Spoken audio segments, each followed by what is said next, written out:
Tell you about a single sentence in a new papal encyclical on artificial intelligence. A sentence I have, as it happens, been living on the inside of my whole life. I am an autistic leader. I say that out loud as a senior leader in organizations and in public. And I'm leading with it because it is the entire vantage I bring to this. And the vantage is a narrow one. For the theology, the church history, the full ethics of these systems, there are people who do that work far better than I could. And I will point you to them. What I can give you is the one thing they can't. This encyclical makes a claim about dignity and cognition, about whose way of thinking counts, and what happens to people whose minds work differently when a powerful new technology arrives. Everyone else is describing that claim from the outside. I am reporting from the inside of the cognition itself. It is the only vantage I have, and it is worth your time precisely because it is narrow. Now, saying I'm an autistic leader out loud does not always land well, and I want to be honest about that. I have been told the label is just an excuse for personality flaws. I have been told it explains away a deficit of empathy. I have been told, more gently, that it is a thing to be managed, that the disclosure is a liability I am choosing to carry. I keep saying it anyway. And the reason has almost nothing to do with me. Because, by most measures, I am the easy case here. I'm verbal. I'm employed. I'm in the room where the decisions get made.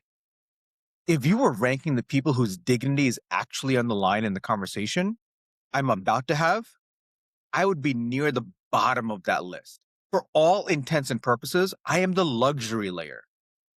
The neurodivergent people whose lives are most shaped by how organizations decide to treat a different kind of minds are affected in ways I will never fully feel. I get to talk about this from a position of safety that most of them do not have. And I have come to believe a position like that has exactly one good use. You spend it. You spend it on what it can actually reach.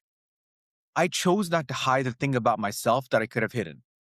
And the only thing that makes that choice worth anything is whether I use that safety it gives me to push on something real. The thing I am pushing on in my lifetime is dignity.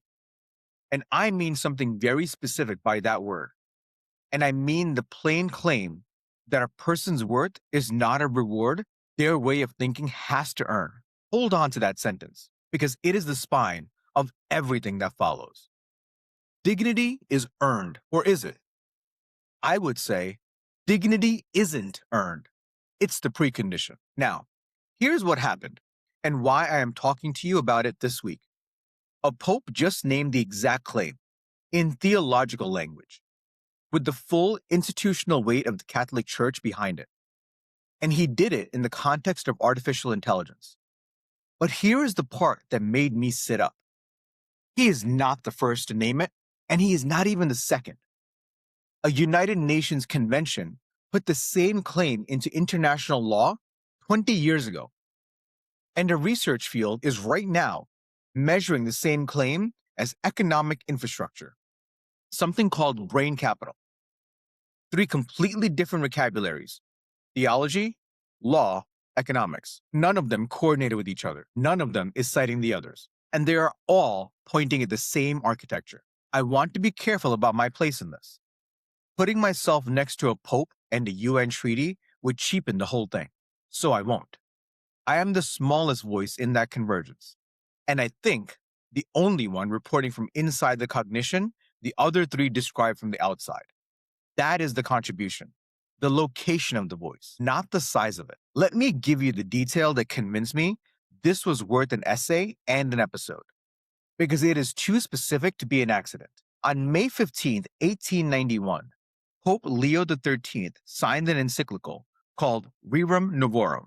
That document addressed what they called a social question: the dignity of workers, the rights of labor, the moral stakes of an economy in upheaval, in the context of the first great industrial revolution, the steam engine, the factory, the machine arriving into human work. On May 15th, 2026, 135 years to the day, Pope Leo XIV signed an encyclical called Magnificat Humanitas.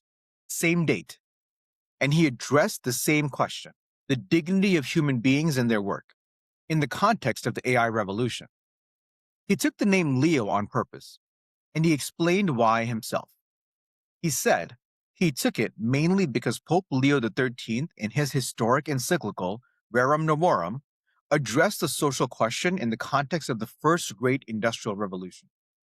And the Vatican press office added that the choice was, quote, in reference to men and women and their work, also in the time of artificial intelligence. He presented it on May 25th, alongside a co-founder of AI company Anthropic.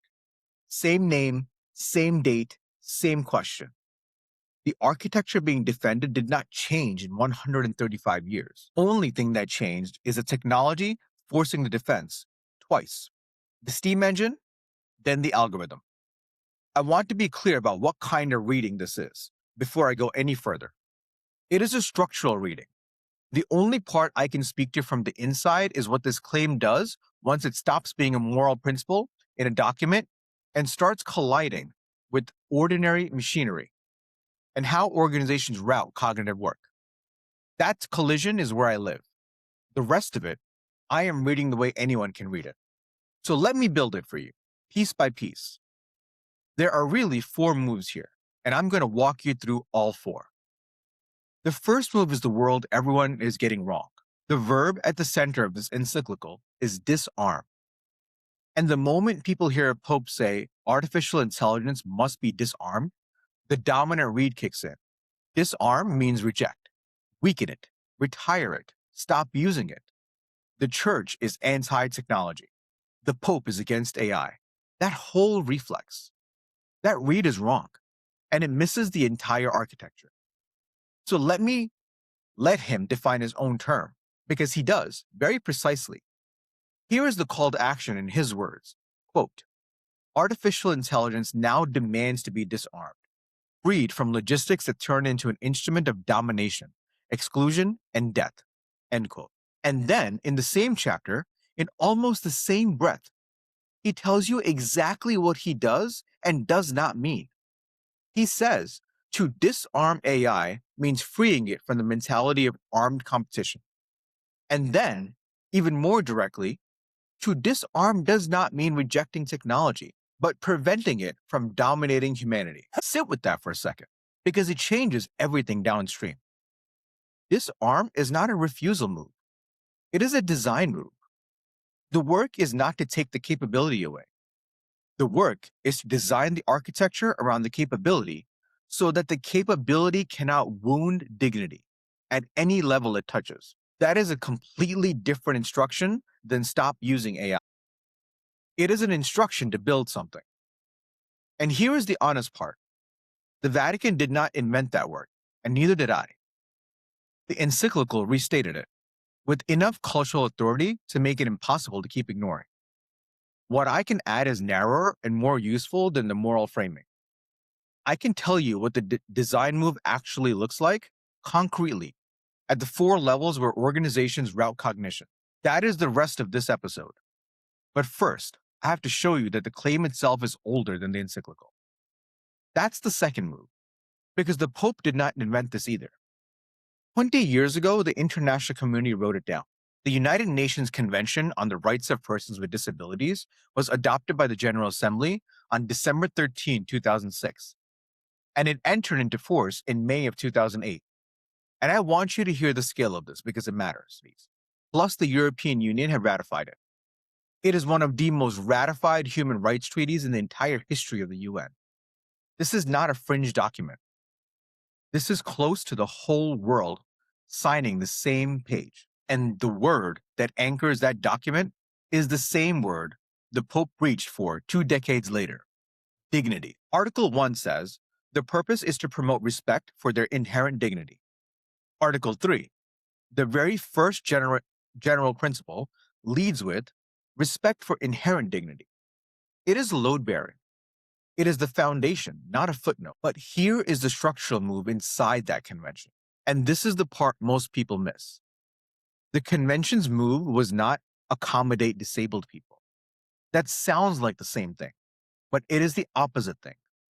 Accommodate assumes a system that was designed for one kind of person, with adjustments bolted on afterward for everyone else. The convention inverted that. It said, design the system so that dignity is a precondition, the thing that architecture begins from, not the outcome you reach if everything goes well. Think about that difference. The older model treated dignity as something an organization earned by not failing. Don't discriminate, don't exclude, and you get to call yourself dignified. The convention said no. Dignity is a starting architecture. It is what you build from, not what you arrive at. And that is exactly the Pope's framing in 2026, restated for a new technology. Dignity comes before productivity, not the other way around. Same architectural posture, 20 years apart, in two completely different vocabularies. Which brings me to the third move. And this is where my own world comes in directly. The convention is making a claim about disability. The neurodiversity movement is making a claim about cognition. And I want to say plainly, those are the same claim, expressed twice. Here is the neurodiversity claim in the language this platform uses. Different nervous systems produce different cognitive architectures, shaping how people think, sense, process, and decide across mind and body. Not broken brains. Variations to be designed for, not filtered out. The convention said it in the vocabulary of international law and human rights. The neurodiversity movement said it in the vocabulary of lived cognitive experience. They are not two movements pointing at two adjacent problems. They are one principle spoken in two languages. And then there is the third language, economics. Because what happens when you take that principle and try to quantify it? You get what researchers in the World Economic Forum now call the brain economy, and its central unit, brain capital. Brain capital is brain health plus brain skills. The framing of human cognition as measurable economic infrastructure. Capital you can invest in, capital you can deplete, capital with a return. And that quantification is a double-edged thing. And I want to be honest about the edge that cuts the wrong way.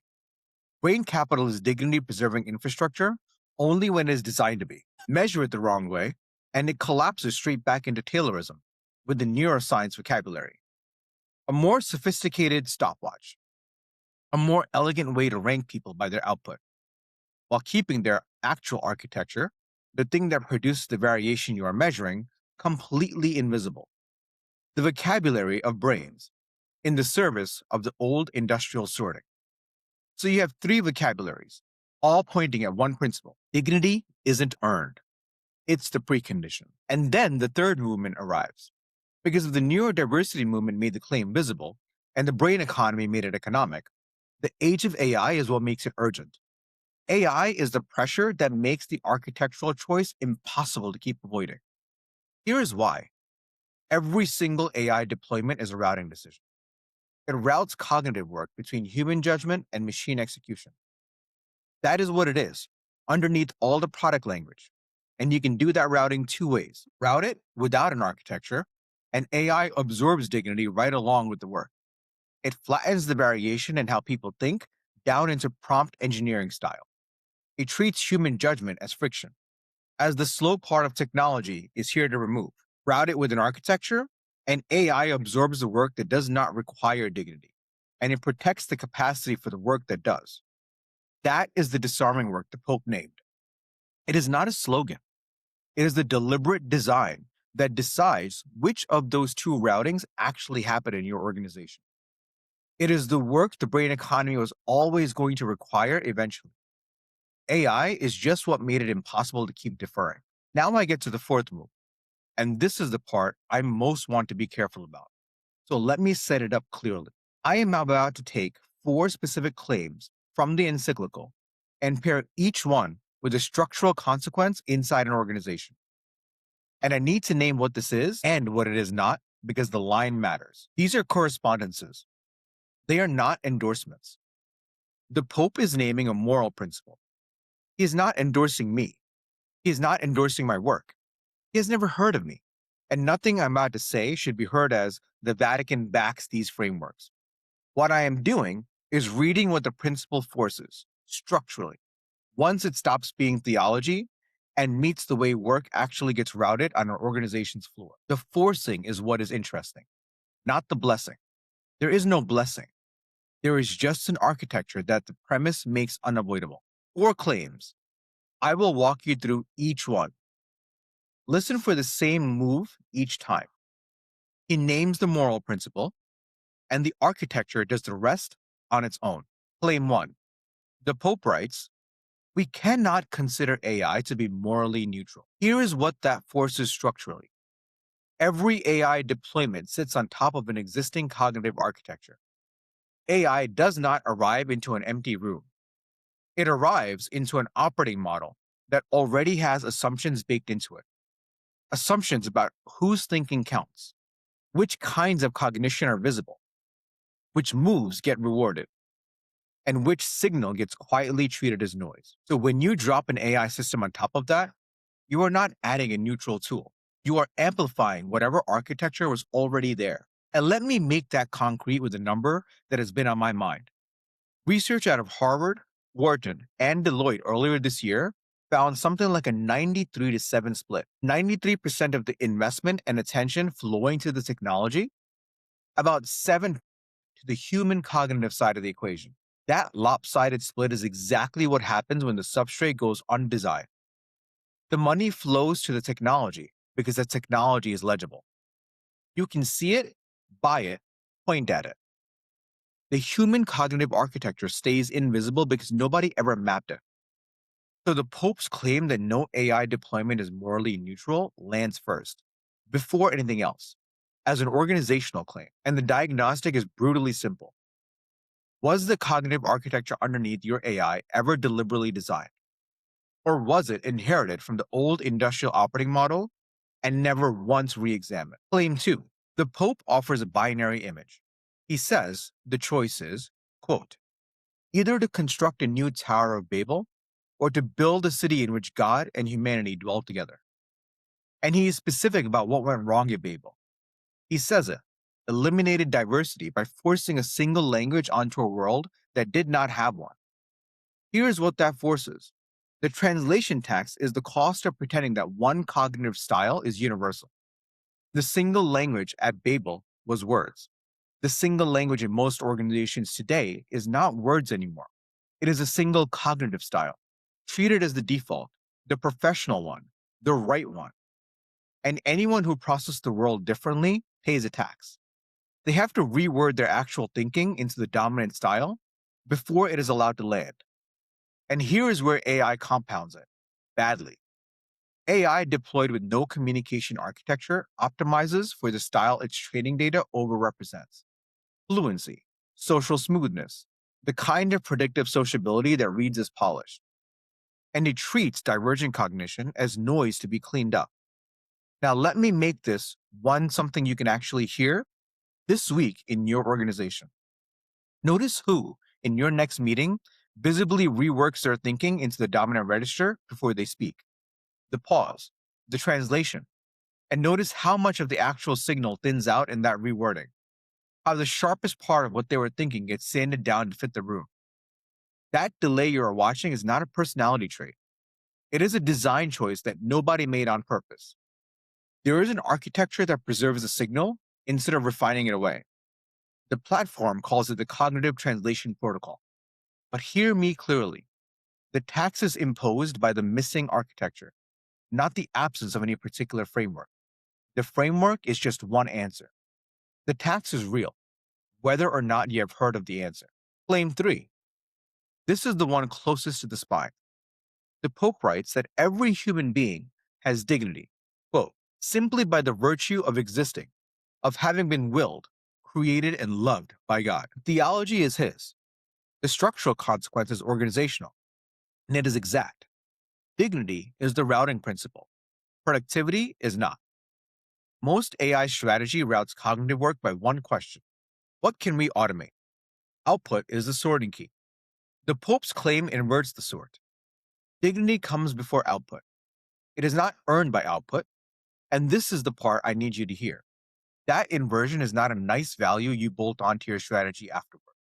It is what the architecture forces the moment you accept the premise. Because cognitive integrity work, deliberate judgment, principled dissent, the refusal to act under uncertainty has to be preserved. not because the worker earned the right to it, because the substance of that work degrades the instant you route it for output. Route judgment for speed, and you do not get faster judgment. You get something that is no longer judgment. And here is how you derive where your organization sits without hiring anyone to audit it. Look at your last AI deployment. Ask one question: which work was it allowed to absorb? If the sorting was key, what can we automate? Rather than, what must stay human because the substance requires it? Then, your architecture is optimizing output and calling it strategy. The routing logic that takes the inversion seriously is the AI cognitive strategy matrix. But again, the inversion is forced by the premise before any framework gives it a name. Dignity isn't earned, it's the precondition. Even for the work. Claim 4. The Pope writes, a more moral AI is not enough if that morality is determined by a few. What that forces is a claim about decision rights. They have to be distributed. There is no single oracle. And the structural reason a single oracle fails is not that the person at the top is malicious. It is that a single point of moral arbitration has no error correction. Encoded ethics, however careful, however well intentioned, becomes domination the moment the encoding sits in one hand, because nothing downstream of it can dissent. There is no mechanism to say, you got this one wrong. And the Pope's own counter image is precise here. It is Nemea, the wall of Jerusalem rebuilt by, in the text phrase, the shared responsibility of all. Each section owned by someone. No central oracle handing down the whole design. The organizational version of that is exact. You separate three things that collapse together in most companies: signal, decision, and accountability. You let AI sit inside each layer where it earns its place, synthesizing the signal, surfacing the options, modeling the consequences, while the decision itself stays human. The accountability stays a named person, and the authority stays distributed across the structure. And here is the test you can run on your own last decision. Your last assisted AI decision. Could you name who synthesized the signal and who owned the call? As two different named people. If those collapse into one node, whether that node is a human or a model, then you have concentrated exactly the authority the Encyclical is warning against. The architecture that refuses that collapse is decision OS, but the refusal is forced by the structure, not invented by the framework. So that is the four, and I want to pull them back together, because the point is not that there are four separate problems with four separate tools. The point is the opposite. These four dimensions, the organizational substrate, the communication tax, the routing principle, the distributed decision rights, are not four frameworks aimed at one problem from four angles. They are four faces of a single architecture. The Encyclical's claim lands in all four of them because the moral stakes are not sitting at any one tidy level of organizational life. They are present at every single level where cognitive work actually happens. Let me bring this in for a landing, because I think the honest conclusion here is also the humble one. None of this changes the work. It corroborates it. Thinking about the through line again. 1891, the steam engine. The dignity of workers against the machine. 2006, the accommodation model gets retired and replaced with a dignity first one in international law. 2026, the algorithm. 3 different technologies, 3 different vocabularies: theology, law, economics, and the same claim every single time. Dignity is a precondition, not the reward. The Encyclical is the loudest voice to ever say it. It is not the first, and it will not be the last. It does not need me to agree with it, and it certainly does not need me to co-sign it. What it does, by being so loud, is make the claim unignorable for a moment. And I am trying to use that moment for the one thing my Vantage is good for. Here is the sentence I would leave with you. A person's worth is not a reward their way of thinking has to earn. Dignity is the precondition, not the output. And here is the part I want to be careful and honest about. I have spent years specifying what this design actually looks like at each of those 4 levels. The lived advantage is what made the failure modes impossible to unsee because I was the one paying the tax. Three of those specifications have names: the AI Cognitive Strategy Matrix for the routing, Decision OS for the distributed decision rights, the Cognitive Translation Protocol for the signal preservation. They sit inside our broader organizational architecture, the thing I address as a whole in a keynote called The Undesigned Mind. But I want to be precise about what those are. They are the one operational reading. They are not the answer the encyclical demands. The encyclical demands dignity. These are just tools for meeting that demand. The demand is the thing. The tools are negotiable. So here's the exit. And then one last thing. If any of this resonated, the full essay is up at theautisticleader.ai. It is called The Vatican Named the Moral Stakes. Here is the architecture. And if you want this kind of thing week to week, the newsletter is at theautisticleader.substack.com. It is free. There is no pitch cadence, and you can subscribe anytime or unsubscribe. I would be glad to have you. But I do not want to end on a subscribe button. So let me end where it actually matters. You do not need me, and you do not need a pope to tell you whether your organization is doing this work. You can check it yourself today. Look at your last AI deployment and ask two plain questions. What was it allowed to absorb? And whose judgment did it quietly route around? The architecture was already there before you asked. It was either deliberately designed or it was inherited from the old industrial model and never once examined. That is the only real fork. The encyclical did not create the choice. It just made the choice impossible to keep ignoring. The architecture is yours to design. Thanks for listening. I'll see you next week.